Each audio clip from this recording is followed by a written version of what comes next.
നമ്മളിൽ ചിലരുടെയെങ്കിലും ജീവിതത്തിൽ നമ്മളെ വളരെ തകർത്തു കളഞ്ഞ നിമിഷങ്ങൾ ഉണ്ടായിട്ടില്ലേ? എന്നാൽ പിന്നീട് അതിനെപ്പറ്റി ഒരാളോട് പറയാനോ മനസ്സുകൊണ്ട് അങ്ങനെ ഒരു സംഭവം നടന്നുവെന്ന് അംഗീകരിക്കാനോ അതിനെക്കുറിച്ച് ഓർക്കാനോ പോലും ഇഷ്ടപ്പെടാതെ നമ്മളിലേക്ക് തന്നെ അതിനെ കുഴിച്ചുകൂടുന്ന ചിലരെ കണ്ടിട്ടില്ലേ? എന്നാൽ ഈ സമയങ്ങളിൽ നമ്മൾ ചിന്തിക്കേണ്ട ഒരു കാര്യമുണ്ട്. ഓരോ മുറിവുകളും ഓരോ ഓർമ്മപ്പെടുത്തലുകളാണ്. ആ ഓരോ ഓർമ്മപ്പെടുത്തലുകളും നമ്മുടെ ഓരോ നേട്ടങ്ങളാവണം.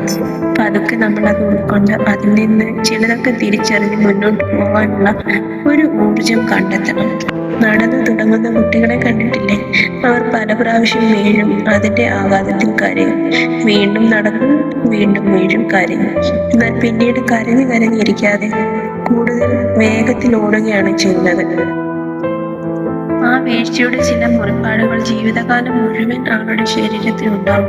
എന്നാൽ പിന്നീട് പതുക്കെ അത് അവരുടെ ശരീരത്തിന്റെ തന്നെയോ ജീവിതത്തിന്റെ തന്നെയോ ഒരു ഭാഗമായി മാറുകയാണ് ചെയ്യുന്നത്. ശരിയല്ലേ? അതുപോലെ നമ്മൾ ഓരോരുത്തരിലും കാണില്ലേ ചില മുറിപ്പാടുകൾ?